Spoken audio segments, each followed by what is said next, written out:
लुधियाना के सुनील और उसकी बीवी रीटा एक अच्छे और संपन्न परिवार से ताल्लुक रखते थे।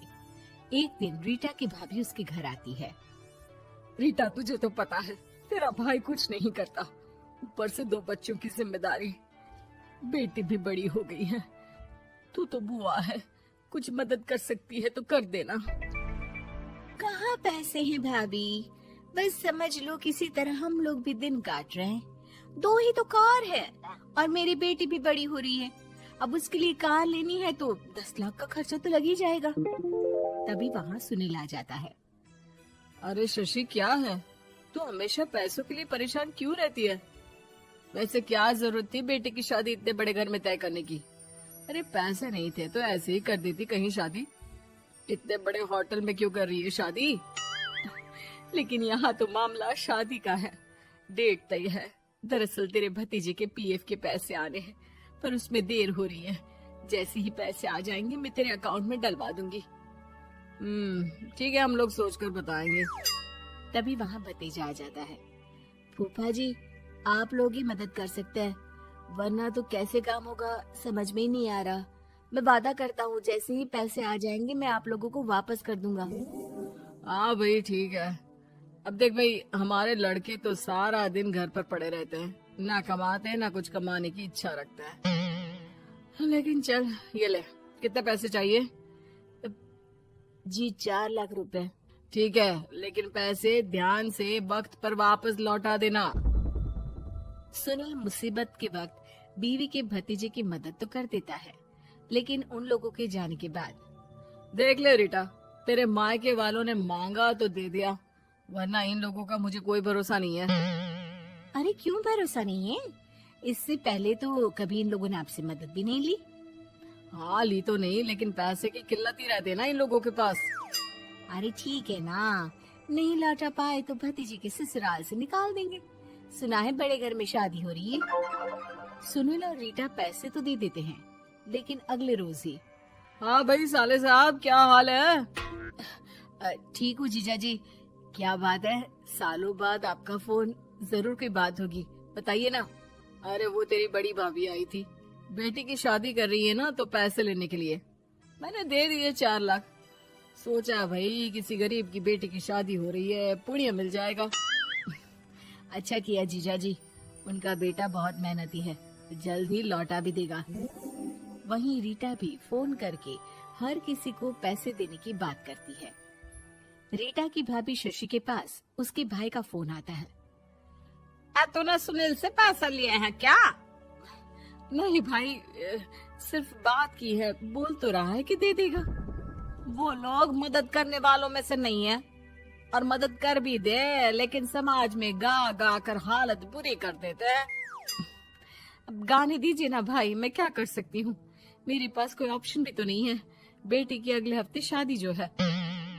शशि की बेटी की शादी हो जाती है, लेकिन शादी के 1 महीने बाद ही सुनील का फोन भतीजे के पास आता है। हाँ भाई, शादी तो हो गई हम लोगों की दुआ से। अब देख, ऐसा ही फायदा होता है पैसे वाले रिश्तेदार हो तो। तेरे वक्त पर हम कैसे खड़े हो गए थे, लेकिन अब पैसा लौटा दे भाई। जी, मैंने पीएफ के लिए अप्लाई कर दिया था, उसकी नोटिफिकेशंस मैं आपको भी भेज देता हूँ। मुझे लगता है 10 दिन में पैसे आ जाना चाहिए। जैसे ही पैसा आएगा मैं आपके अकाउंट में डाल दूंगा। और ना जी ना, कोई नोटिफिकेशन नहीं चाहिए, पैसा चाहिए, पैसा। ठीक है अंकल, बस 10 दिन का समय दे दीजिए। अभी हफ्ता भी पूरा नहीं होता कि भतीजे के पास उसके गांव के दूर के चाचा का फोन आता है।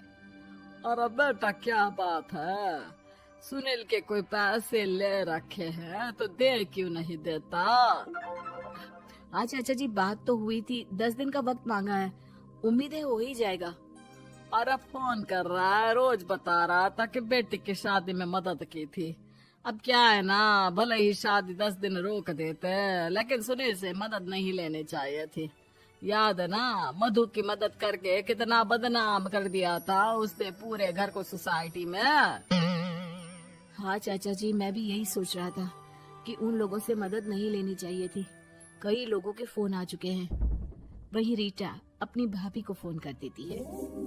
क्या है भाभी, कब पैसे लौटाओगी? पता है ना ये कितना बोल रहे थे, तुम्हारे बोलने पर मैंने पैसे दिए हैं। भाभी अब तो आपके बेटे की कार बेच दो और हम लोगों के पैसे दे दो।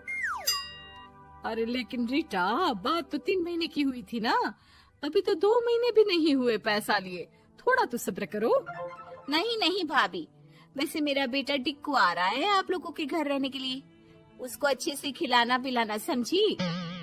भाभी को समझ में नहीं आता कि वो क्या करे। वो बेटे से बात करती है।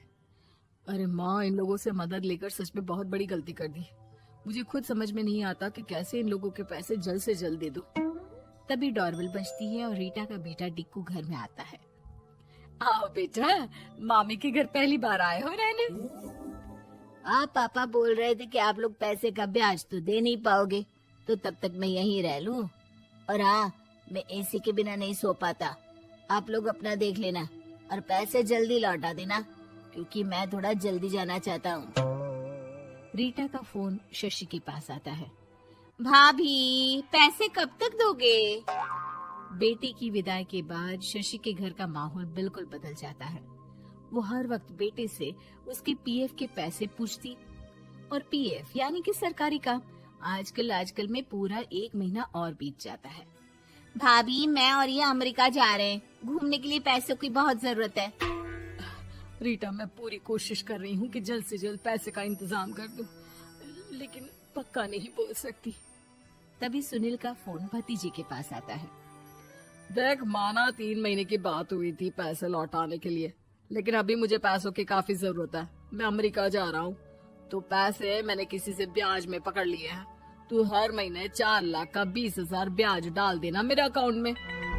सुनील फोन रख देता है, लेकिन भतीजा काफी परेशान हो जाता है। वो ऑफिस से शाम को घर आता है कि माँ पूछती है, क्या हुआ बेटा? बेटा माँ को सारी बात बता देता है। माँ भगवान के सामने हाथ जोड़कर खड़ी हो जाती है और रोने लगती है कि तभी बेटे का मोबाइल पर मैसेज बजता है। माँ, पीएफ के पैसे आ गए। और वो ऑनलाइन ही सुनील के पैसे वापस कर देता है। भला हो भगवान का। लेकिन आज एक बात तो समझ में आ गई, मदद हमेशा उन लोगों से लो जो मदद के बदले आपसे मदद में दी गई रकम ही वापस लें, ना कि समाज में आपकी इज्जत।